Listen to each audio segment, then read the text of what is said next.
સમયસાર કર્તા કર્મ અધિકાર ગાથા 92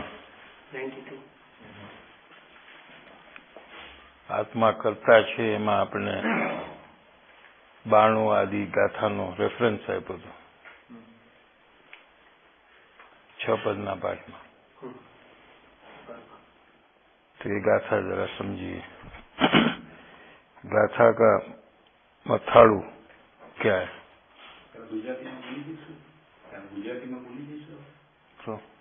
हाँ, मथाड़ू લઈએ પછી બોલે। હવે અજ્ઞાનથી જ કર્મ ઉત્પન્ન થાય છે એમ તાત્પર્ય કહે છે। લ્યો ગાથા ગાથા લ્યો।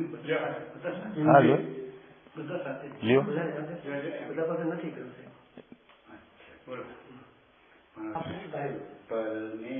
કરે નિજ રૂપને નિજ આત્મને પણ પર કરે અજ્ઞાનમય એ જીવ એવો કર્મનો કારક બને।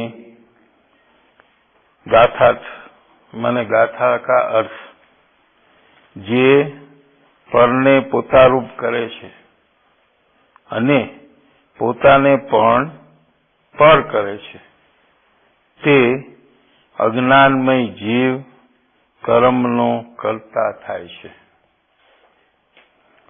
गाथा का विषय क्या है कि कर्म की उत्पत्ति क्यों होती है? तो कि अज्ञान से होती है। पुण्य पाप के भाव से कर्म बंधन नहीं होता है क्या? लेकिन अज्ञान से कर्म बंधन होता है। यहाँ तो अनंत कर्म बंधन जो होता है उसकी ही बात आचार्य करेंगे। पुण्य पाप के भाव में जो अल्प बंधन होता है उसकी बात गौण रूप है, क्योंकि अनंत बंधन मिट जाए तो फिर अल्प बंधन अपने आप मिट जाता है। इसलिए आचार्य अनंत कर्म बंधन को ही कर्म बंधन कहते हैं। तो ये कर्म बंधन अज्ञान से उत्पन्न होता है। अज्ञान माने अपने आत्म स्वरूप का अनुभव पूर्वक ज्ञान नहीं होना, इसका नाम अज्ञान है। शास्त्र के बारे में कुछ जानकारी कम हो या न हो ये अज्ञान नहीं है क्या? अज्ञान तो ज्ञान स्वभावी आत्मा जो है ये मैं हूं ऐसा ज्ञान नहीं है, इसको अज्ञान कहते हैं। समझ में? ये ही कर्म बंधन का एकमात्र कारण है। समझ में आया? ये विषय ये गाथा में लेना है। आचार्य ये बात करेंगे, टीका ले लेंगे। अज्ञान थी आ आत्मा परनो अने पोतानो परस्पर विशेष तफावत न जानतो होय त्यारे परने पोतारूप करतो अने पोताने पररूप करतो पोते अज्ञानमय थयो थको कर्मनो करता प्रतिभासे छे। क्या कहते हैं कि अज्ञान से, अज्ञान किसको कहा कि अपने स्वरूप का अनुभव पूर्वक ज्ञान नहीं होना, क्या उसको अज्ञान कहते हैं। यानी विपरीत ज्ञान को अज्ञान कहते हैं। जैसे कि अंडरस्टैंडिंग ये भी जानकारी है और मिसअंडरस्टैंडिंग ये भी एक जानकारी है। मिसअंडरस्टैंडिंग कोई जीरो नहीं है क्या? समझ में आया कि नहीं? जैसे अंडरस्टैंडिंग भी है वैसे मिसअंडरस्टैंडिंग भी है क्या? तो यहाँ अज्ञान का अर्थ ये लेने का है। अज्ञान माने ज्ञान नहीं होना, शून्य होना, ऐसा नहीं है उसका अर्थ। मिसअंडरस्टैंडिंग माने विपरीत ज्ञान। जैसा वस्तु का स्वरूप है ऐसा नहीं समझना, इससे उल्टा समझना। क्या? और जैसा स्वरूप है ऐसा समझना, इसका नाम अंडरस्टैंड। समझ में आया कि नहीं? तो यहाँ क्या कहते हैं कि अज्ञान थी आ आत्मा એટલે મારો આત્મા, પરનો અને પોતાનો પરસ્પર એકબીજા સાથે શું તફાવત, ભિન્નતા છે, જુદાઈ છે, એ નથી જાણતો। શું છે? पर और मैं भिन्न है, जुदा है। मेरे में पर नहीं है और पर में मैं नहीं हूं, ऐसा तफावत नहीं है। क्यों नहीं है? कि आत्मा का ज्ञान नहीं है। क्या समझ में आ रहा है कि नहीं? आत्मा का ज्ञान होता है तो ही ये तफावत होता है, और ये तफावत होता है तो ही आत्मा का ज्ञान होता है। तो पहले बात ली थी अपने थोड़े दिन पहले कि ज्ञानी दरवाजे को कुर्सी कहे तो भी वो अज्ञान नहीं है। तभी सबको ऐसा लगा कि ऐसे कैसे हो सकता है। तो ये गाथा में ये विषय है कि अज्ञान किसको कहते हैं कि एक परनो અને પોતાનો તફાવત ન જાણે એ અજ્ઞાન છે। अभी हमको बताइए कि कुर्सी और दरवाजे में पर और पोतानो ये कैसे आप घटाएंगे? कुर्सी भी मैं नहीं हूं, दरवाजा भी मैं नहीं हूं, माने दोनों पर है। ठीक है? पर में और पर में अगर भूल हो तो ये मिथ्या ज्ञान नाम नहीं इसको मिलता है। स्व और पर में भूल हो तो इसको मिथ्या ज्ञान कहने में आता है। समझ में आ रहा है कि नहीं? तो क्या करता है कि अज्ञान है अपने आत्मा का, ज्ञान नहीं है, तो जीव को क्या होता है कि पर ने पोता रूप करे। अज्ञानी क्या करेगा? पर को अपना मानेगा। शरीर ये क्या है? पर है, लेकिन अज्ञानी इसको अपना मानता है। कुटुंब पर है, लेकिन ये कुटुंब को अपना मानता है। ठीक है? ये भाषा जो है ये पर है, लेकिन इसको मैं बोलता हूं, मैं अच्छा बोलता हूं, ये हाथ मैं हिलाता हूं। ये कुर्सी से मेरा शरीर टिका है, कुर्सी निकाल दो तो मैं गिर जाऊंगा। माने पर में अपनापन करता है, पर से मेरा काम होता है, पर न हो तो मेरा काम नहीं होता है। ऐसे अपनापन और कर्तापन दोनों पर से करवाता है। समझ में आया?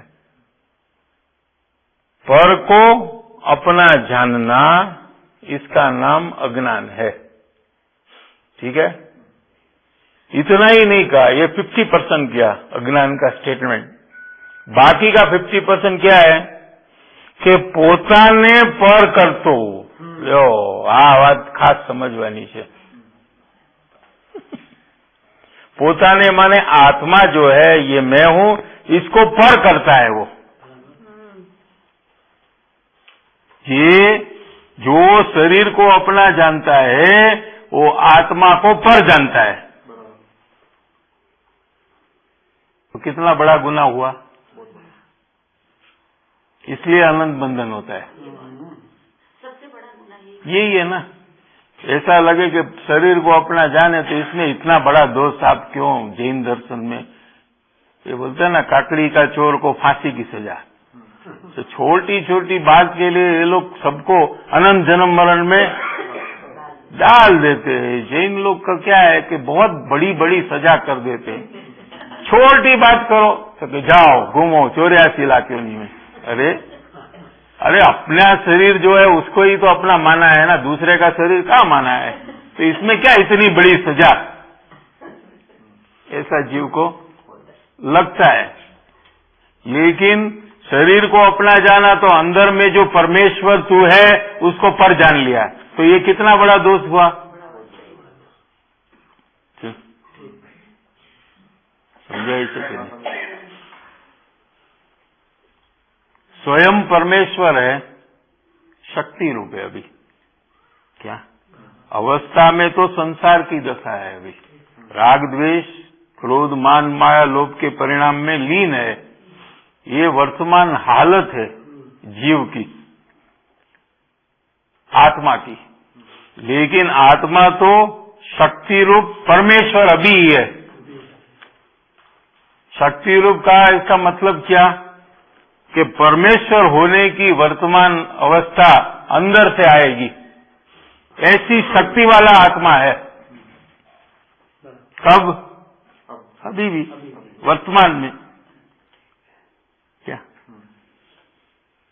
वर्तमान में परमेश्वर पद अंदर में है, तो कोई प्रश्न कर सकता है कि ये हमको प्रकट क्यों नहीं हो रहा है। ऐसा प्रश्न होना चाहिए कि हम अनादिकाल से अनंत काल तक हमारा पद तो सिद्ध पद है, सिद्ध सम्मान सदा पद मेरो, तो ये प्रकट क्यों नहीं हो रहा है। क्या समझ में आए? और प्रकट कैसे हो? प्रकट हो तो हम माने। क्या शक्ति की व्यक्ति होगी या नहीं होगी? कब होगी? तो कि जब तुम स्वीकार करेंगे कि मैं परमेश्वर हूं, तो अंदर में से शक्ति बाहर आ जाएगी। क्या तुम्हारा अंदर में स्वीकार किया है कि मैं पुरुष हूं, मैं स्त्री हूं, क्या ये घर मेरा है, ये कुटुंब मेरा है, ऐसे अंदर में स्वीकार है। मैं परमेश्वर हूं, ऐसा तो बात सुनता है दूसरे को कहने के लिए। क्या कि जीव है ना, वो परमेश्वर है, वो दूसरे को कहने के लिए है, लेकिन मानने के लिए नहीं है। मानने के लिए क्या कि मैं तो शरीर हूं, संसारी हूं, कुटुंब वाला हूं, राग द्वेष वाला हूं, क्या ऐसा वो मानता है। तो बदल दे मान्यता, तो कि उसका आधार क्या? हम ऐसे थोड़ी बदल सकते हैं। क्या जी भाई इसका आधार क्या है? आप कह दे तो हम मान ले। क्या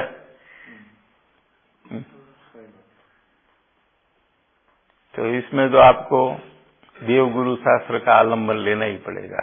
आपकी बुद्धि को चप्पल के पास रखकर आना पड़ेगा। चप्पल उतारो और साथ में बुद्धि भी उतार दो। बुद्धि लेकर इधर आएंगे तो ये सब प्रश्न होगा कि हम कैसे माने हम परमेश्वर है। हमें तो ये राग द्वेष ये सब मेरे ऐसा तो दिखाई देता है।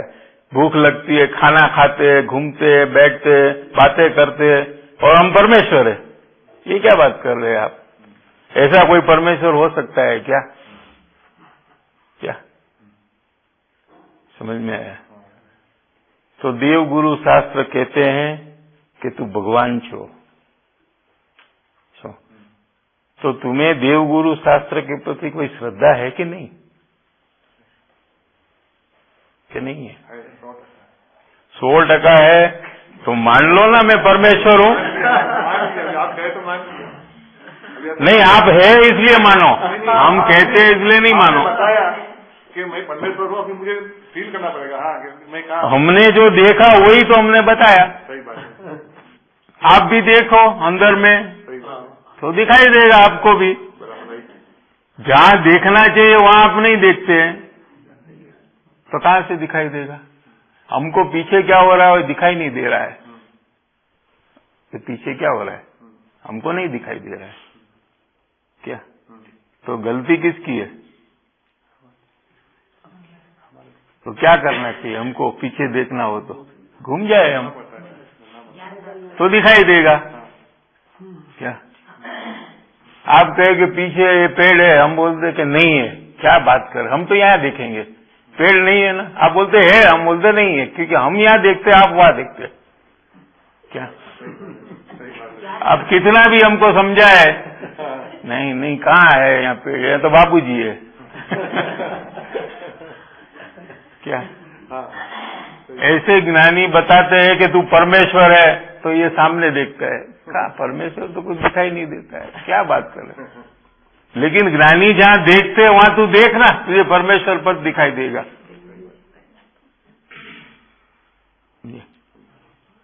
એટલે પોતાના પરમેશ્વર પદનો त्याग करता है अज्ञानी। अज्ञानी सबसे बड़ा त्यागी है।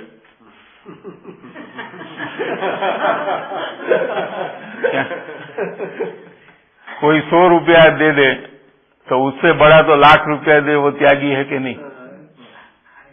क्या?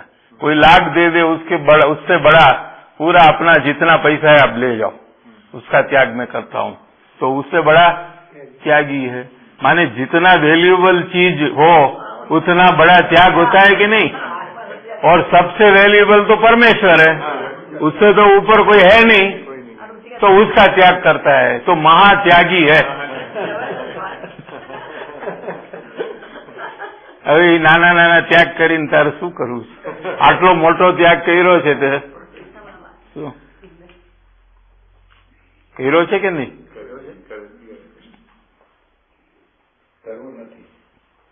કરવો નથી એમ કેવું છે। શું સમજાય? કરવો નથી એવો વિકલ્પ કરવો છે, પણ એ વિકલ્પથી એમાં કાંઈ ફેરફાર નહીં પડે।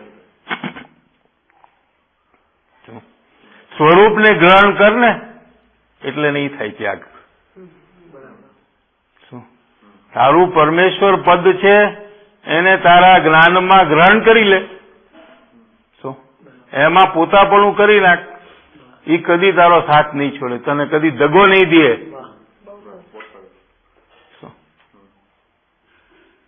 ये शरीर बदलेगा, भव बदलेगा, तो भी वो तेरे साथ ही रहेगा, तेरा परमानेंट साथी और तुझे अनंत सुख देने वाला साथी।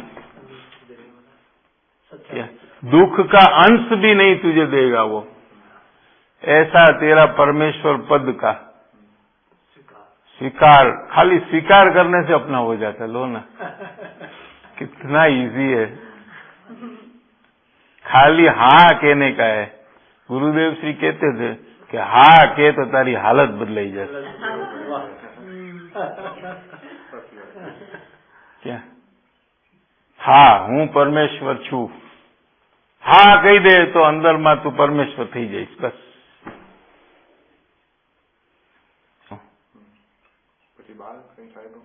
बार में बार નું છે, આપણે શું છે, ભલે ને જે થતું એ થાય।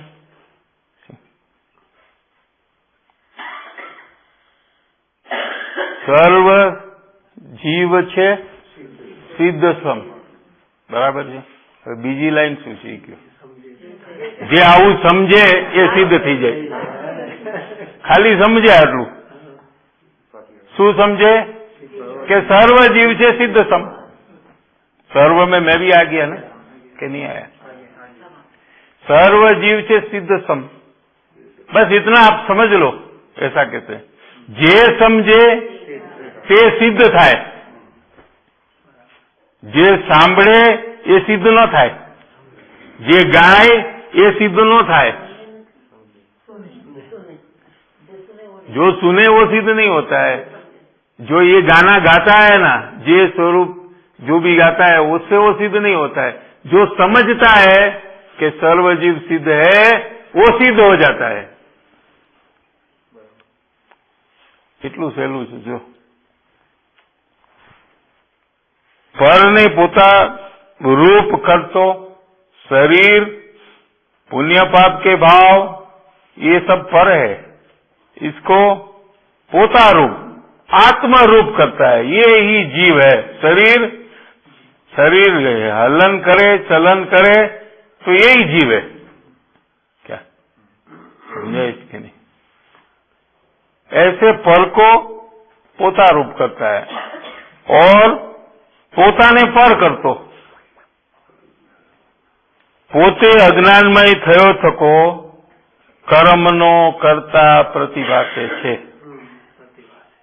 દેખાય છે. શું ખરેખર છે નહીં, ખરેખર કરતો નથી, પણ કરે છે એવું એ માને છે એટલે કરે છે એમ કહેવામાં આવે છે.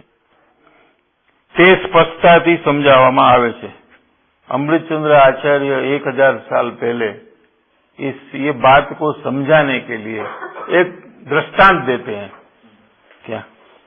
केम शीत और उष्णनो अनुभव करवामां समर्थ एवी शीत उष्ण पुद्गल परिणामनी अवस्था पुद्गलथी अभिन्नपणाने लीधे आत्माथी सदाय अत्यंत भिन्न है. अभी इसका अर्थ करेंगे कि जैसे शीत माने ठंडा, अभी ठंडी लगती है ना, साल ओढ़ी है ना, ठंडी लगती है कि नहीं? ठंडी और गर्मी, शीत और उष्ण. जेम शीत उष्णनो अनुभव करवामां समर्थ, ये जो ठंडी है गर्मी है ये किसकी अवस्था है? क्योंकि पुद्गल है ये ठंडा गर्म होता है, आत्मा ठंडा गर्म नहीं होता है. ठंडी और गर्मी पुद्गल का एक गुण है, उसकी एक अवस्था है. क्या? कि ठंडा हो या गर्म हो. ये जो शरीर है ये पुद्गल है, ये किसका बना हुआ है? एटम्स का बना हुआ है, मॉलिक्यूल. क्या? ये जीव से अलग है, जीव इसमें है. क्या? शरीर के पीछे जीव है, लेकिन शरीर जीव नहीं है. समझ में आया? क्यों? कि शरीर एटम का बना हुआ है. हाँ, परमाणु. क्या? और जीव एक ज्ञान स्वभावी है, जानने का कार्य जो करता है वो जीव है. शरीर जानने का कार्य नहीं करता है. समझ में आया? जीव जानने का कार्य करता है. यानी अगर जीव चला जाए, मरण होता है ना, तो जीव चला जाता है. कौन चला जाता है? जीव चला जाता है. तो फिर ये हाथ पांव को गर्मी ठंडी का जानकारी नहीं होती, होती है? इसको जला दो तो कितनी तकलीफ होगी? क्यों? कि जिसको तकलीफ होती है वो तो चला गया. क्या समझ में आया कि नहीं? तो जो जीव है तो उसको आप जलाएंगे नहीं. जीव अगर जिंदा कोई है तो आप उसको जलाएंगे नहीं, क्योंकि तकलीफ होती है जीव को, क्योंकि शरीर को अपना माना है ना, तो उसको तकलीफ होती है. लेकिन जीव जब चला जाता है तो फिर कोई मुर्दे को कितना टाइम रखते हैं? कितना प्रेम था, कितने साल उसका आधार था, तो 15-20 दिन तो रखे कि नहीं? जल्दी कैसे उसको निकाल दे, तो वो सब प्रेम कहाँ गया? कहाँ गया वो प्रेम? था, अभी बताएंगे. क्या?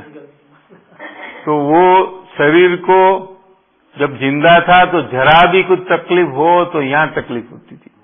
अरे बहुत लग गया, बहुत तकलीफ में यहाँ होता था. फिर जीव चला गया, फिर बोलता है ना उसको, आई वाले को बुलाओ, लायंस क्लब वाले को, आंख निकाल दो, डोनेशन. कितनी तकलीफ होगी आंख निकालेंगे तो? नहीं, कुछ भी तकलीफ नहीं. पहले थोड़े आंख में थोड़ा कचरा भी चला जाए ना तो उसको तकलीफ होगी, साथ में इसको भी होती है. अरे बेचारे को कितनी तकलीफ होती है, फूंक मारेंगे. अभी कुछ नहीं होता है, खून भी निकलता है आंख निकालते तो लोही नाखे, साफ कर देते बस, क्योंकि जीव नहीं है ना। और अभी उसके प्रति जो राग था वो नहीं है। क्यों? प्रेम जो था वो कहाँ गया? कि प्रेम स्वार्थ का था। क्या अभी मर गया तो वो मुझे क्या काम का, अभी इससे मुझे क्या काम का आएगा? घूमने में, फिरने में, बात करने के लिए जो साधन था वो नहीं है अभी, तो प्रेम चला गया। क्या हमको तो हमारे स्वार्थ के लिए चाहिए? क्या हमको रोना आए तो हम किसके कंधे पे रोए? उसके लिए कंधा चाहिए। अभी मर गया है तो अभी क्या फायदा? तो किसी के साथ हमको झगड़ा करना है तो सबसे बेस्ट फैसिलिटी अपने घर में ही है। माने जब जब जीव को द्वेष होता है तो क्या करे? तो घर में ही फैसिलिटी अपने पास है, कर लो। बाहर का देश लेके आके घर में झगड़ा करते हैं। अंदर में जब द्वेष का भाव हुआ तो किसी न किसी के साथ झगड़ा नहीं करेंगे तो शांति नहीं होती है। तो सबसे इजी तो घर में ही है अपने पास फैसिलिटी। ऐसी फैसिलिटी है कि वो तो जाएगा नहीं, कितना भी झगड़ा करो, दूसरे के साथ करेंगे तो चला जाएगा। और राग करना है तो भी घर में ही फैसिलिटी है। तो एक राग द्वेष करने का साधन है ये, क्योंकि जीव रागी द्वेषी है तो उसको साधन चाहिए, इसलिए उसको प्रेम है। तो स्वार्थ है ये तो। क्या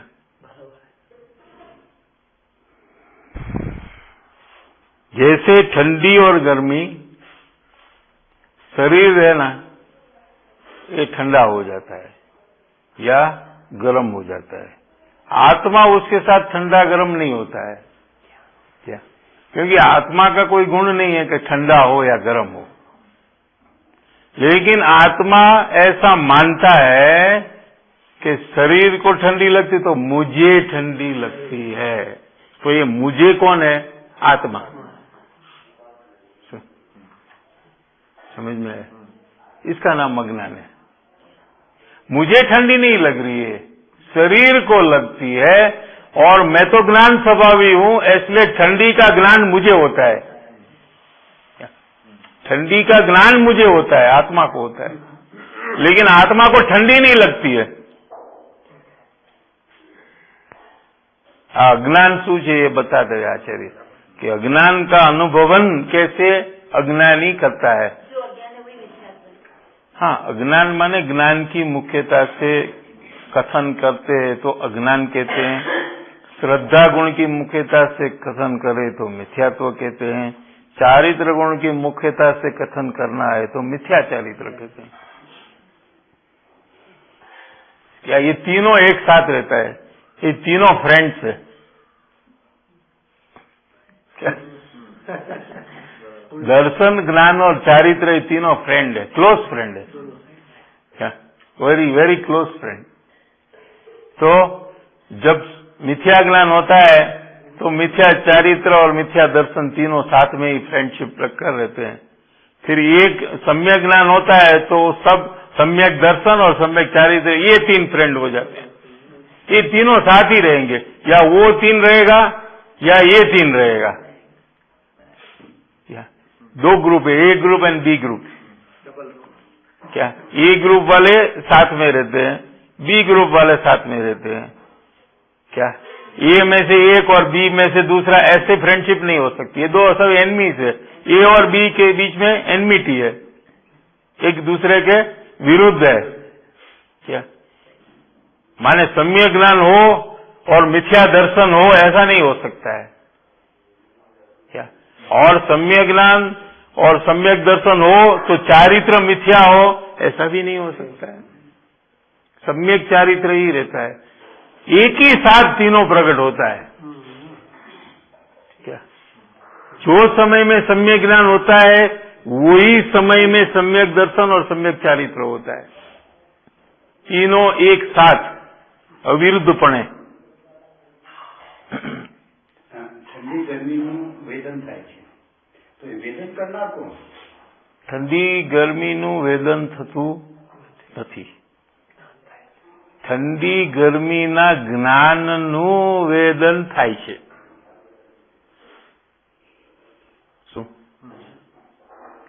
કેમ કે જ્ઞાન તો વેદન સ્વભાવી છે. કોનું જ્ઞાન? કે ગમે તેનું જ્ઞાન. અગ્નિ છે, કોની અગ્નિ ગરમ હોય? કઈ અગ્નિ ઠંડી હોય ને કઈ અગ્નિ ગરમ હોય? કે બધી અગ્નિ ક્યાંય બી હોય તો એમાં ગરમી હોય જ. બરાબર છે કે નહીં? એમ કોઈ પણ જ્ઞાન હોય એ વેદન સ્વભાવી જ હોય. એમાં એનું વેદન તણે કાળે મોજૂદ છે. ज्ञान ज्ञान वेदन, ज्ञान में ज्ञान का अनुभव, तीनों काल मौजूद है. अभी भी आपका ज्ञान में आपका ज्ञान वेदन अभी मौजूद है. मौजूद है माने शक्ति रूप नहीं है, प्रगट रूप है. लो, व्यक्ति रूप है, प्रगट भी नहीं करने का है आपको. ક્યારે બી જ્ઞાનમાં જ્ઞાનનો અનુભવ, જ્ઞાનનું સ્વસંવેદન એ 24 કલાક જ્ઞાનમાં હોય છે. જો ન હોય તો જ્ઞાનનો નાશ થઈ જાય, આત્માનો નાશ થઈ જાય. તેમ છતાં अज्ञानी अपने ज्ञान वेदन को अनुभव नहीं करता है. क्यों? कि ज्ञान में जो पदार्थ जानने में आए, ऐसे ठंडी या गर्मी, ये मुझे हो रही है, इसलिए ये ज्ञान वेदन मेरा है, इसको त्याग कर कर राग का, आकुलता का वेदन मेरा है ऐसा करता है. लेकिन वेदन कर नहीं सकता, करता है ऐसा इसको भासता है कि आकुलता का वेदन होता है ना, होता है. तो उसका है ना, दुख का वेदन होता है. क्या? तो એનું પોતાનું છે. શું समझे? जैसे उदाहरण से थोड़ा समझे कि अग्नि है या फायर है. क्या? तो फायर में प्रकाश भी है और गर्मी भी है. प्रकाश है ना फायर में. अग्नि है, ये स्वपर प्रकाशक है. जैसे ज्ञान है ना, ऐसा स्वपर प्रकाशक समझना हो किसी को तो अग्नि से समझे. समझ में आए? अग्नि पर को आजू बाजू में जो पदार्थ है उसको प्रकाश करती है कि नहीं? और अग्नि को प्रकाश करने के लिए भी वही अग्नि है. उसके लिए दूसरी अग्नि जलाकर आए कि नहीं, ये अग्नि को देखना है तो दूसरी अग्नि लाओ. नहीं, जरूरत नहीं है.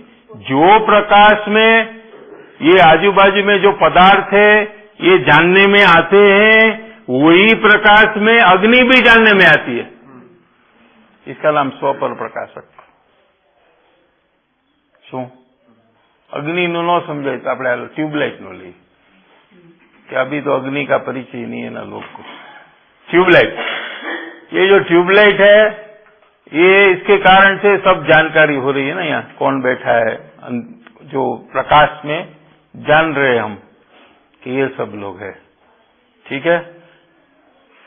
तो ये ट्यूबलाइट दूसरे को प्रकाशित करने के लिए काम तो आती है, लेकिन ट्यूबलाइट को जानने के लिए क्या करना कि बाजू की ट्यूबलाइट खोलना, तो ये ट्यूबलाइट से ये ट्यूबलाइट दिखाई देती है ना. ये नहीं, वो जो प्रकाश ये सब चीज को दिखाई देता दिखाते हैं, यही प्रकाश में आप ट्यूबलाइट को जानते हैं. क्या माने? ट्यूबलाइट का प्रकाश को स्वपर प्रकाशक कहने में आता है. नहीं समझ में आ रहा है? समझ में आ रहा है कि नहीं आपको? माँ जी को समझ में आ रहा है कि ट्यूबलाइट को जानने के लिए कौन सा प्रकाश चाहिए? कि वही प्रकाश जो दूसरे को जानने के लिए, वही प्रकाश से हम ट्यूबलाइट को भी जान सकते हैं. ठीक है? समझ में आ रहा है कि नहीं? तो ये स्वपर प्रकाशक है. ऐसे ही अपना ज्ञान है। अपना ज्ञान जो पर को जानता है, वही ज्ञान में वही समय को आत्मा को जानने का भी स्वप्रकाशक है। लेकिन हम वहां देखते नहीं है, हम पर पदार्थ को देखते हैं। उसमें से हमको फुर्सत ही नहीं मिलती है कि देखने वाले को देख, ऐसी फुर्सत नहीं मिलती, क्योंकि पर पदार्थ का आकर्षण इतना जबरदस्त है कि एक पदार्थ को छोड़कर दूसरे को जानते, तीसरे को जानते, चौथे को जानते, ऐसा ही पूरी जिंदगी निकल जा रही है। क्या सबको जानने का काम करते करते करते करते जानने वाले को कभी जाना नहीं। क्या समझ में आया? ये जो ज्ञान स्वभाव है, ज्ञान स्वभाव से ज्ञान स्वभाव भी आत्मा का निर्णय करते हैं, ठीक है ना? जब ये करते हैं तो उसमें वेदन का ख्याल नहीं आता है। जैसे कल वैसी का ये बात चल रहा था, बोले कि वेदन वाला विषय, जैसे महिमा भी बहुत आ रहा था निर्णय के बाद में, सब कुछ हो रहा था, वेदन वाला साइड जो था साइड ट्रैक हो गया, नहीं आ रहा था। जबकि ज्ञान स्वभाव से स्वभाव में ये बात नहीं आ जाता है क्या? क्या है कि स्वभाव में वेदन नहीं है। त्रिकाल स्वभाव जो है ये वेदन भूत नहीं है। वेदन तो अवस्था में होता है, और जब आत्मा का निश्चय जब होता है तभी लक्ष्य आत्मा के तरफ जाता है। क्या आत्मा ऐसा अद्भुत पदार्थ है, ऐसा ख्याल में आने पर लक्ष्य वहीं जाता है। तो लक्ष्य वहीं जाता है, तो जो वेदन होता है उसको गौण कर देते हैं और आत्मा की तरफ देखते हैं। क्या ऐसा होता है? प्रमाण ज्ञान जो है वो तो नहीं है ना वहां। सम्यक ज्ञान ये प्रमाण ज्ञान है। तो प्रमाण ज्ञान में पर्याय और द्रव्य दोनों का ज्ञान होता है। मतलब पर्याय ज्ञान बिल्कुल खतरे हो जाता है, गौण हो जाता है, बहुत गौण होता है, क्योंकि निश्चय नहीं का पक्ष होता है ना। जब सब जीव को अनादिकाल से व्यवहार का पक्ष है, सब जीव को, निश्चय की बात करने वाले को भी व्यवहार का पक्ष है। क्या समझ में आया? समयसार आदि शास्त्र का अध्ययन करने वाले को भी पक्ष तो व्यवहार का ही है, निश्चय का पक्ष नहीं है। तो पहले क्या होता है कि व्यवहार का पक्ष जाता है और निश्चय नहीं का पक्ष आता है। अज्ञान दशा में ये होता है। निश्चय नहीं का पक्ष कहो कि आत्मा का निश्चय भाव वासन में होता है, वो दोनों एक ही बात है। वैसे मैं कल अपने अनुभव की बात भी इसी तरह से बताई, और आज भी जो सत्संग में सुबह चला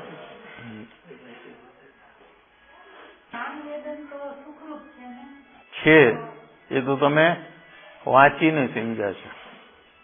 તમે તમારા જ્ઞાન વેદન તરફ જઈને એની સમીપ જાઓ તો તમને એમાંથી સુખરૂપ ખ્યાલમાં આવે એનો ભાવ। वापिस थोड़ा अग्नि का उदाहरण लेंगे, क्योंकि उससे दूसरा भी बात, वेदन का बात भी वहां से समझ में आएगा कि ये तो स्व पर प्रकाशकपना एक चीज बताया, ऐसे ज्ञान में भी स्व पर प्रकाशकपना है, लेकिन स्व पर प्रकाशक से आत्मा की पहचान नहीं होती है। क्या समझ में आया? लेकिन जैसे अग्नि में गर्मी भी है, समझ में आया?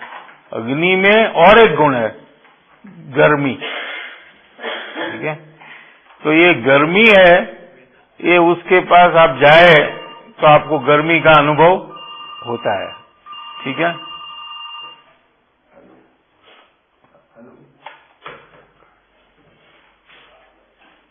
क्या समझ में आया? अग्नि जो है, ये अग्नि है, ये इसमें गर्मी है। यहां अग्नि है समझो, तो यहां हम नजदीक जाए जितना, उतना गर्मी का अनुभव ज्यादा होता है। लेकिन वहाँ जो बैठे रमेश भाई, तो उसको तो यहाँ खाली अग्नि का प्रकाश दिखाई देता है, लेकिन गर्मी का अनुभव वहाँ नहीं आता है। तो क्या इसमें गर्मी का अनुभव है या नहीं? तो उनको क्यों अनुभव में नहीं आया? दूर है। ऐसे ज्ञान में ज्ञान का अनुभव है, लेकिन अज्ञानी वो ज्ञान से दूर है। दूर है तो कहाँ है कि राग में है, राग का अनुभव करने में रुका हुआ है, इसलिए ज्ञान से दूर होता है। अगर ज्ञान के समीप जाए यानी राग से दूर जाए तो उसको वेदन अनुभव में आएगा, और जब वेदन अनुभव में आएगा तो उसको ये अनुभव में आएगा कि ये वेदन तो सदा मेरे में था ही प्रकट, अभी प्रकट नहीं हुआ है, अभी तो मुझे अनुभव में आया है, ऐसा उसको अनुभव में आता है। तो मतलब ये हुआ कि जैसे पदार्थ निर्णय के बाद में भी वो राग में अटका हुआ है। कहा ना, एक पांव राग ऊपर है और एक पांव आत्मा ऊपर है। ये पूरा ये बाजू आ जाए तो स्वानुभव हो जाता है। मिथ्या दृष्टि है, जिसको आत्मा का निश्चय नहीं है, उसके दो पांव ऐसे है, दोनों राग के ऊपर है। गुरुदेव श्री का भाईश्री ने हमको बताया था, 144 गाथा का ऊपर एक प्रवचन है, 100 इयर्स जब हुआ था उसका शताब्दी का महोत्सव, उसमें छपा है, कलरफुल एक 144 गाथा का बहुत बढ़िया। तो ये बात वहाँ बहुत बराबर स्पष्ट ली है कि जब आत्मा का निश्चय होता है तो क्या होता है। नहीं तो ज्यादातर सम्यक दर्शन सम्यक ज्ञान की बात ही गुरुदेव के प्रवचन में आती है। उसकी पूर्व भूमिका की बात अगर आपको देखना है तो ये प्रवचन में है। बोलते थे तो फिर आपने लेकर पढ़ी है क्या? गुरुदेव जी ने बहुत अच्छा भाव भाषण का जो स्टेज है उसके बारे में बहुत अच्छा डिटेलिंग दिया है वहां। तो ज्ञान में ज्ञान वेदन है, लेकिन अज्ञानी को अनुभव में क्यों नहीं आ रहा है? इसलिए नहीं आ रहा है कि वो राग के सन्मुख है क्या, और राग में राग का जो अनुभव है वो अनुभव मेरा है ऐसे मानकर वहां रहा है क्या। तो देवगुरु शास्त्र उसको ये बताते कि राग का अनुभव है, तेरा अनुभव नहीं है, क्योंकि तेरा अनुभव दुख रूप कैसे होगा? तू तो सुख का सागर है, तेरे में दुख की तो गंध नहीं है, तो ये दुख का अनुभव तुम क्यों अपना मानते हो क्या? तो जब जिज्ञासु जीव मुमुक्षु ये बात समझकर राग से भिन्न होकर जब अपने ज्ञान स्वभाव में झुकता है क्या, तो उसको ज्ञान का अनुभवन हो जाता है। ये तो आत्मा का निश्चय हो जाता है उसको, जिसको भाव भाषण कहने में आता है। ये भाव भाषण की विधि है। ठंडी और गर्मी ये तो पुद्गल का परिणाम है, जीव परिणाम है, इसमें जीव नहीं है,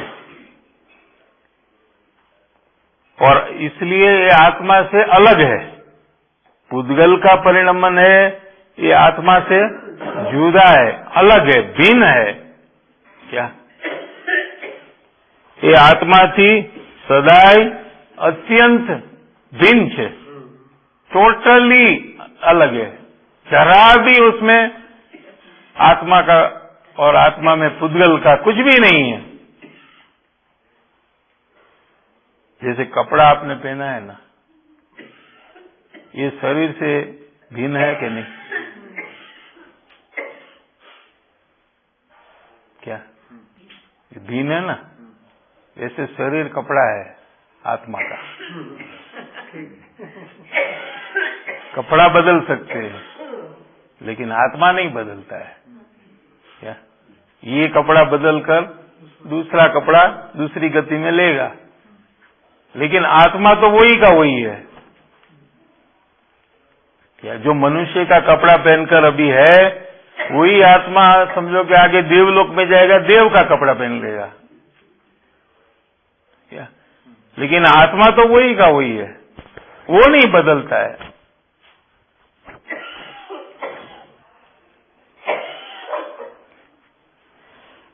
પૂદ્ગલ પરિણામની શીત ઉષ્ણ પૂદ્ગલ પરિણામની અવસ્થા પૂદ્ગલથી અભિન્નપણાને લીધે આત્માથી સદાય अत्यंत भिन्न है। ठंडी और गर्मी पूद्गल के साथ एक में के और आत्मा के साथ भिन्न है। क्या ठंडी और गर्मी ये पूद्गलमय है क्या? और आत्मा उससे भिन्न जुदा है। ये दोनों के बीच में गैप है। क्या समझ? दोनों की बाउंड्री अलग है। अस्सी और तलवार ऐसा अस्सी अनम्यान जैसा ही ऐसा अलग है। तो तलवार का कुछ अस्सी में नहीं है, अस्सी का कुछ तलवार में नहीं, शरीर का कुछ आत्मा में नहीं है, आत्मा का कुछ शरीर में नहीं है। कब कि जब ये आत्मा शरीर को छोड़ेगा, मरेगा, तब कि अभी मरने के समय में अलग है कि अभी अलग है? अभी अलग है। अभी एक क्षेत्र में रहते हैं लेकिन है अलग, बाद में भिन्न क्षेत्र में रहेंगे तो भी अलग है। क्या अभी एक क्षेत्र है, आकाश की एक स्थान में दोनों रहते हैं अभी, जीव और पूद्गल। क्या तो ये शरीर उसको क्यों मिला कि उसको शरीर ने के साथ प्रेम किया जब जब मिला। क्या तो वो मिलेगा उसको। एक उदाहरण है राजा का। एक बहुत बड़ा राजा था, तो कोई ज्योतिष ने आकर बोला कि तुम मरकर कुत्ता होगे। क्या डॉग मरकर कुत्ता बनेंगे। और वो ज्योतिष बहुत अच्छा था तो उसका विश्वास कर सकते ऐसा था। और राजा सोचा कि मैं तो इतना मजा कर रहा हूं, मैं कुत्ता बनूंगा तो मेरे को तो बहुत तकलीफ होगी। क्या तो क्या करे अभी, उसकी बात तो सच्ची है। क्या तो उसने अपने सैनिक को बुलाया, आपने सुना है जो था ना उसको बुलाया कि मैं जब मर जाऊं तो जितने कुत्ते हैं ना उसको आप गोली मार देना, क्योंकि कुत्ते को गोली मार देना, क्योंकि मैं कुत्ता होऊंगा ना, मुझे ऐसा जीना नहीं है। क्या इसलिए इमीडिएटली आप कुत्ता आपको दिखाई देना मेरे मरण के बाद तो सबको मार देना, तो उसमें मैं भी मर जाऊंगा। तो मुझे ऐसा टेंशन वाला, प्रॉब्लम वाला ये सब जिंदगी जीने की कोई जरूरत नहीं है। ठीक है, ऑर्डर दे दिया, मर गए। क्या तो कुत्ता को मारने के लिए चालू हो गया ये लोग। तो ये राजा जो कुत्ता बना था तो उसके पास आया सैनिक मारने के लिए, तो वो भाग गया।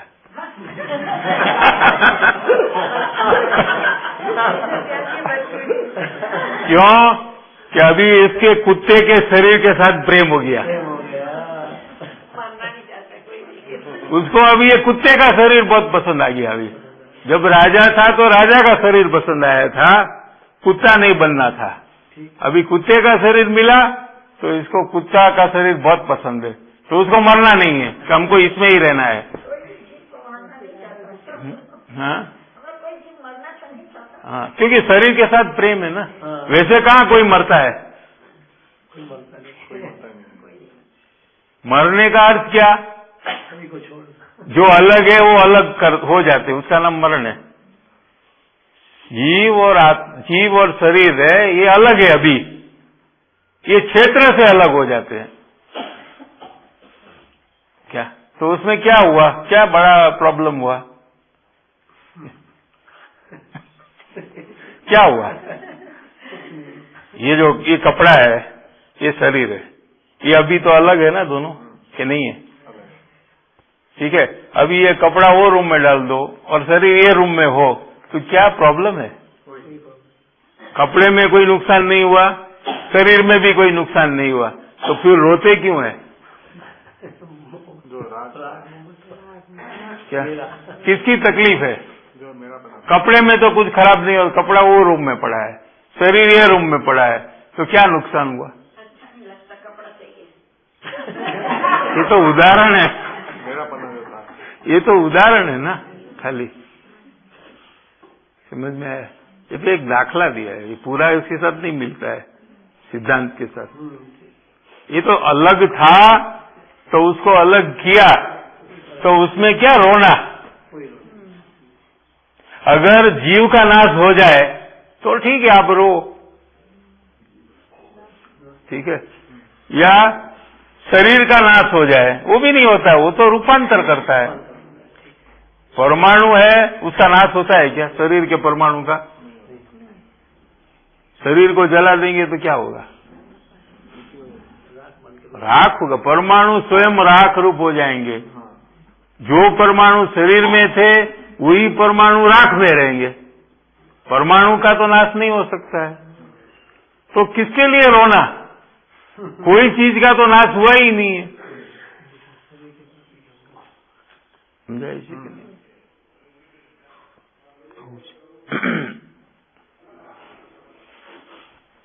तो यहाँ अज्ञान का प्रकार बताते हैं कि ये जो ठंडी गर्मी होती है इसका ज्ञान जीव को होता है, ठीक है। फिर भी जीव अज्ञान के कारण से मैं ठंडा हो गया, मैं गर्म हो गया, ऐसा अनुभव करता है। समझ में आया? ये अज्ञान है, ये कर्म बंधन का कारण है। तो कितने शुभ भाव करने से कर्म बंधन नहीं होगा? कितने करेंगे माँ जी? कितने शुभ भाव करेंगे तो इसमें कर्म बंधन नहीं होगा?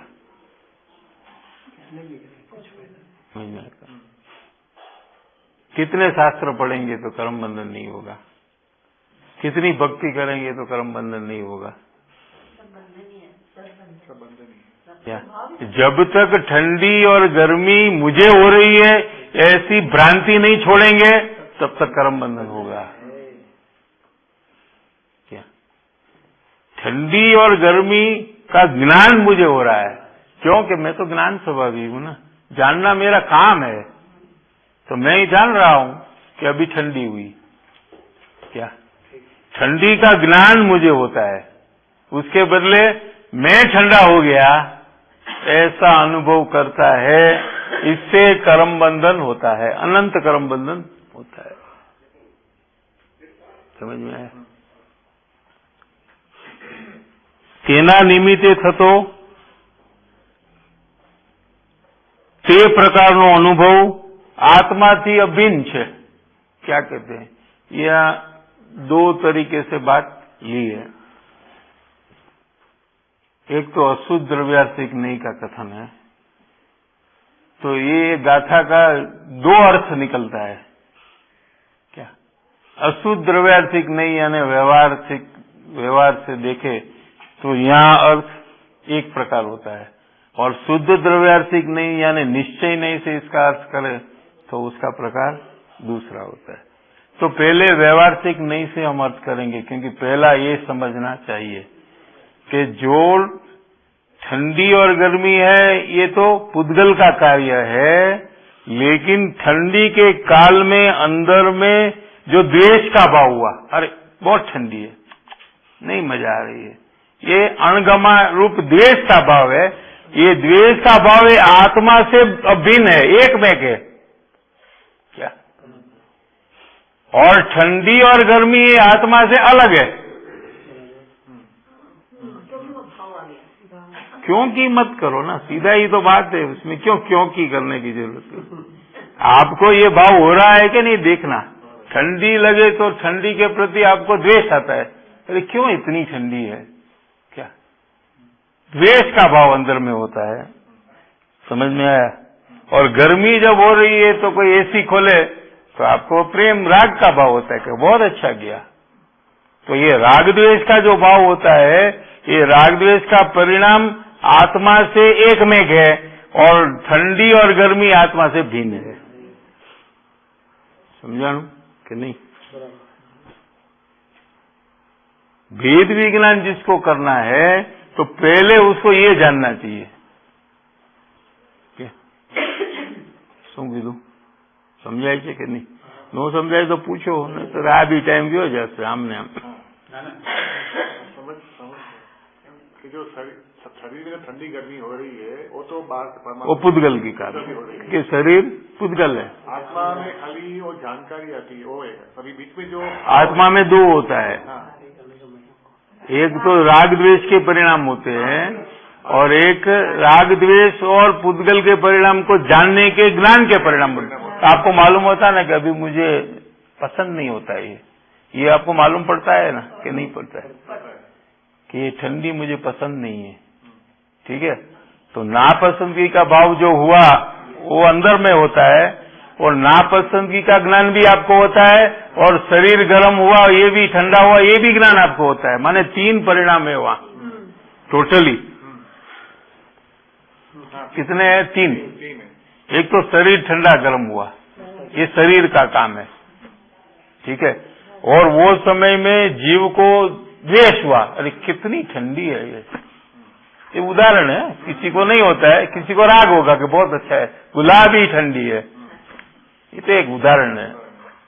तो उसको द्वेष हुआ कि कितनी ठंडी है, क्या उसको अणगमा हुआ, नहीं पसंद है, ये थोड़ी कम हो जाए तो अच्छा है, इतनी ठंडी हमारे से सहन नहीं होती है। हाँ वही तो, पहले क्या होता है ये समझे, फिर कैसे अलग करना ये समझेंगे। ठीक है, तो ये अंदर में भाव हुआ, इसका नाम राग द्वेष है, इसको राग द्वेष कहते हैं। और तीसरा, ये दोनों की जानकारी किसको होती है कि ठंडी है, इसका जानकारी किसको हुई? आत्मा को। और अंदर में ये ठंडी पसंद नहीं है, इसकी जानकारी किसको हुई? आत्मा को। तो 3 हुआ कि नहीं? 3 अलग अलग है, समझ में आया? 3 अलग अलग कार्य है। तो पहले अज्ञानी को ये समझना चाहिए कि ये ठंडी और गर्मी जो है ये तो शरीर का काम है, ये मेरे से अलग है। और अंदर में जो राग द्वेष होता है ये मेरा है। हाँ नहीं, इसका शुरुआत है भेद विज्ञान की। समझ में आया? तो पहले प्रयास ऐसा करना चाहिए, ऐसा आचार्य का कहना है क्या कि पहले आप ये प्रयास करो कि परमाणु की क्रिया को आप परमाणु की बनती हुई देखो, जीव की बनती हुई मत देखो। क्या समझ में आया कि नहीं? और वो समय में जीव के अंदर में अवस्था में जो राग द्वेष हो रहे हैं वो जीव के है, ऐसा देखो। समझाई? समझ में आया भाई? तो आपको ऐसा देखना चाहिए कि शरीर में ये सिर हिला, अभी ये तो पुद्गल का काम है, तो मेरा काम क्या है कि अंदर में हिलाने का भाव जो हुआ वो भाव मेरा है, और हिला जो शरीर वो तो परमाणु का है। ऐसा आपको सतत प्रयास करना चाहिए। आपको ये चश्मा निकालने का कार्य है, ये पुद्गल का है। ठीक है, और अंदर में ऐसा लगा कि मैं चश्मा निकालूं, ऐसा जो भाव हुआ ये जीव का है। ठीक है, तो ऐसे सतत जागृति रखना कि जीव का कार्य क्या है और पुद्गल का कार्य क्या है। ये भेद विज्ञान की प्री स्टेज है। क्या सतत ऐसा देखना कि मेरा काम क्या है, और मेरा काम कौन सा नहीं है? क्या पुद्गल का काम है, ये मेरा काम नहीं है। ऐसा देखना। अभी तो ऐसा आपने सुन लिया ना, अभी लिख लिया, सुन लिया, और किसी को कह देंगे कि क्या आया था स्वाध्याय में, शाम को होगा ना 8 बजे, एक के बाद एक, बोलो बोलो बोलो तो बोल देंगे, ये सब बोल देंगे, लेकिन शाम तक पुद्गल की जितनी क्रिया होती है वो मेरी है, ऐसा करते रहेंगे। क्या क्या करना तो वो है। स्वाध्याय का टाइम है ना, ये कितना है मालूम है? 24 आवर्स। कैसे? क्या आप 1 घंटा सुना तो इसका प्रैक्टिकल फिर 23 आवर्स करने का है, तो 24 घंटे का काम है ये। क्या सुनने का 1 घंटा, फिर सुनी हुई बात को अप्लाई करना सब जगह में। क्या कि ये क्रिया पुद्गल की है, जीव की नहीं है। तो जीव की क्या क्रिया है कि जीव को इच्छा हुई ना, ये जीव की क्रिया है। बोलने का भाव हुआ, ये जीव का है। बोलने की क्रिया है, ये पुद्गल की है। हाथ हिलाने का भाव हुआ, ये पुद्गल की क्रिया है। हाथ हिलाने का भाव जीव का है और हाथ हिलाने की क्रिया पुद्गल की है। ऐसे सतत जागृति रखकर देखना चाहिए। खाते हुए भी खाने का मुझे अंदर में इच्छा हुई, ये जीव की है, और खाना स्वयं अंदर में जाता है, वो पुद्गल की क्रिया है, वो मैं नहीं करता हूं। ऐसा सतत देखना चाहिए। स्वाध्याय में जाने का भाव मेरा है, और स्वाध्याय में जाने के लिए जो शरीर और आत्मा जा रहा है, ये कार्य मेरा नहीं है। आत्मा भी अपनी क्रियावती शक्ति से आ रहा है और शरीर भी अपनी क्रियावती शक्ति से आ रहा है। आत्मा की इच्छा से आत्मा भी काम नहीं करता है, लो, तो शरीर क्या काम करेगा? कैसे? उदाहरण देंगे आपको। आप तो पूछते नहीं है ना कुछ, तो हमको ही प्रश्न उठाना, हमको ही जवाब दे देना। कि अभी नरक में करोड़ों जीव है। कितने? करोड़ों से ज्यादा है, लेकिन करोड़ समझेंगे आप। तो उसमें जो पूर्व भव में थे ना ये सब लोग पहले, तो इसमें ये करोड़ों में किसी ने ऐसी इच्छा नहीं की थी कि हम नरक में जाए। तो नहीं जाना चाहिए ना वो लोग को। इच्छा से अगर आत्मा उसकी इच्छा माने तो आत्मा को नरक में नहीं जाना चाहिए कि नहीं? बोलो हीरालाल जी, क्या आत्मा ने, कोई भी आत्मा ने पूर्व भव में ऐसी इच्छा नहीं की कि हम नरक में जाए। जो करोड़ों जीव है ना, उसमें नरक नारकी, उसमें से किसी ने भी ऐसी इच्छा नहीं की कि हम नरक में जाए। शायद ऐसी इच्छा की रहेगी कि हम स्वर्ग में जाए। तो जीव की इच्छा से अगर जीव कार्य करता है तो सबको स्वर्ग में ही जाना चाहिए। फिर भी नरक में क्यों जीव गया?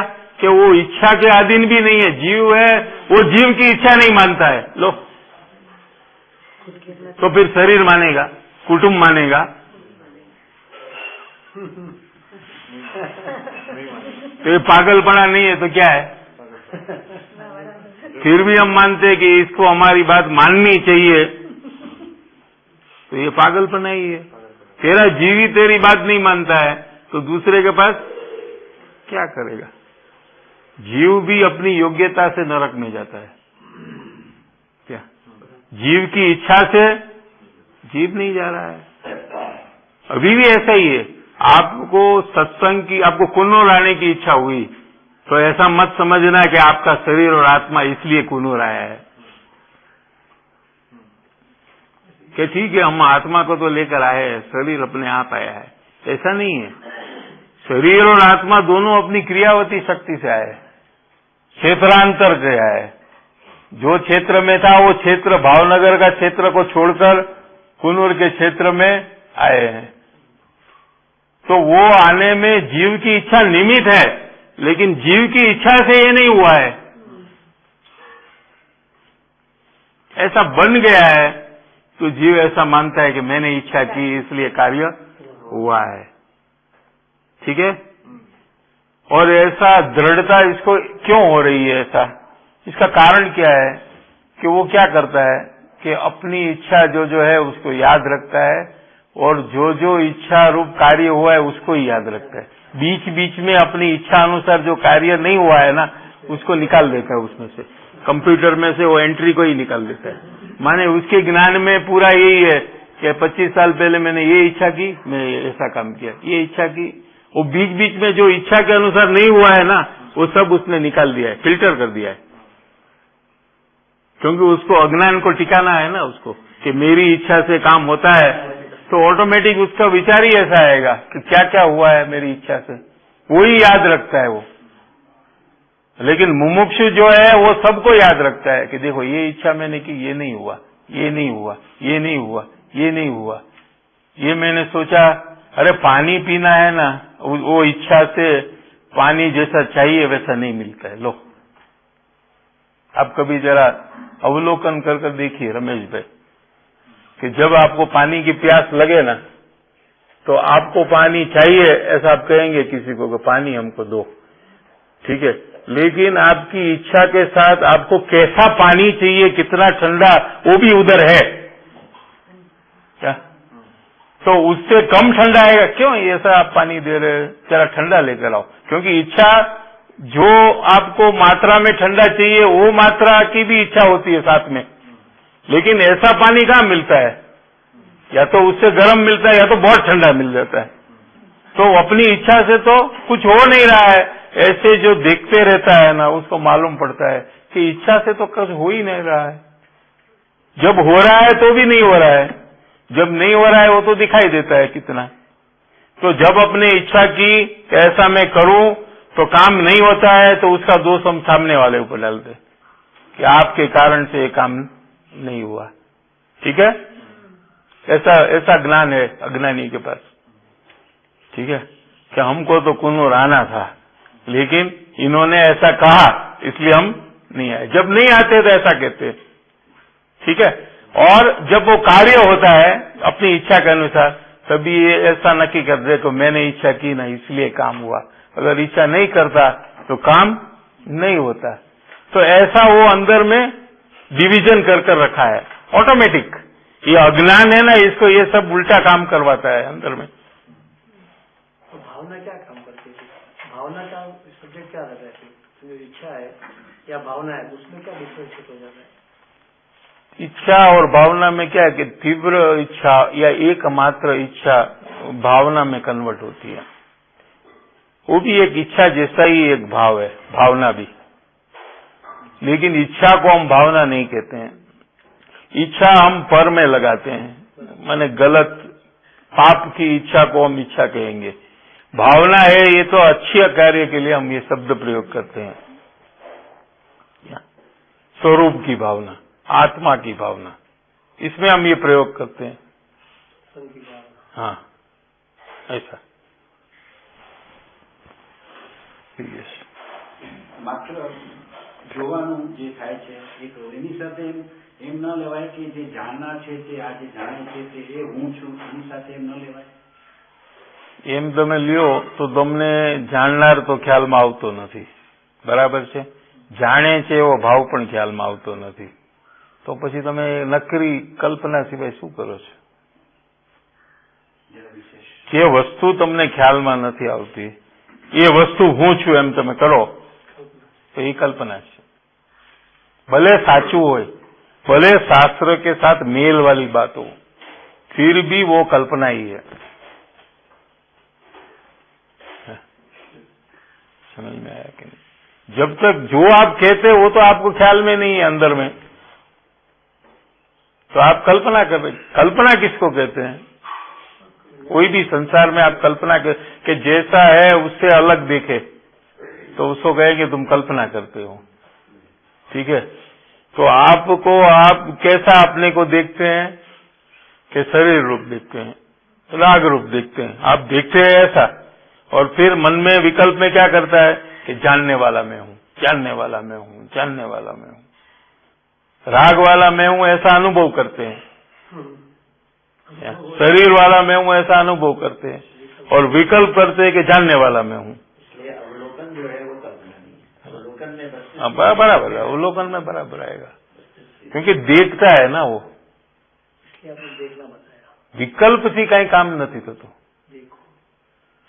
અવલોકનમાં ન આવતું હોય તો અવલોકનમાં વિકલ્પ આવે તો વિકલ્પને જોવાના છે ખાલી, આમ વિકલ્પમાં સારું ખરાબ નહીં કરવાનું, બધું જોવાનું છે ને, જે બી આવે એને જોવાનું। वैसी किसमें आया था ये बहुत प्रॉब्लम लग रहा है सबको, ये प्रश्न अवलोकन का आ रहा है कि अवलोकन कैसे करना। कंटिन्यूस जो हम करते हैं दिन रात उसका ही अवलोकन करते रहना मुझे, अभी तो वही काम है। तो उसमें क्या होगा कि क्रोध आएगा, मान आएगा, माया आएगा, लोभ आएगा, हास्य का भाव आएगा, रति आएगा, अरति आएगा, पुरुष के जो भी आता है, जो भी परिणाम आता है उसमें अच्छा बुरा नहीं करना कि बहुत अच्छा है, ये अच्छा नहीं है, ऐसे क्यों मुझे भाव आया, ये मत करना, खाली देखना। अच्छा, उसमें कोई याद भी रखना जरूरी नहीं है। हाँ? कुछ याद क्यों रखे? नहीं, बस कुछ नहीं, देखते रहना ऐसा, क्योंकि वो अलग है, उसको क्यों याद रखते हैं? याद तो उसको देखने वाले को रखना चाहिए ना, जो दिखाई देता है उसको क्या याद रखे, वो तो अपने आप चले जाते हैं। क्या वो कहीं रुकते थोड़ी है क्या? जो चला जाता है उसको क्या याद करना, जो रह जाता है उसको याद करो ना अंदर में। ये प्रोसेस કેટલા કાળ સુધી થવો જોઈએ અથવા તો થાય છે, એની પછીનો સ્ટેજ क्या है? गाड़ी जो सीखने का है ना, उसके लिए कितना टाइम चाहिए? रोटी बनाने के लिए कितना टाइम चाहिए? सीखने के लिए कितना टाइम चाहिए? किसको? नहीं आता, आपको कितना 5 दिन लगा था? जब तक नहीं आएगा तब तक। तो इसमें कोई टाइम का लिमिट नहीं है, जब तक बराबर गोल न हो क्या, और जब तक बातें करते करते वो गोल न हो तब तक वो उसका प्रैक्टिस चालू रहता है क्या? फिर अपने आप बंद हो जाता है, कोई टाइम थोड़ी है। जब इसमें एक्सपर्टीज आ जाती है, कुशलता आ जाती, प्रवीणता, कि वो तो बातें करते करते रोटी बनाते रहता है, तो फिर उसको कोई सीखने का बाद में जरूरत नहीं है। ऐसा ही इसमें है कि जब आपको भाव जब हो गए तभी आपको दिखने में ही आएगा ऑटोमेटिकली, तो वही तो काम हो गया। फिर 24 घंटे जो जो परिणाम हो रहे हैं वो परिणाम जब होते हैं तभी आपको दिखाई देते हैं, तो फिर आपका काम हो गया।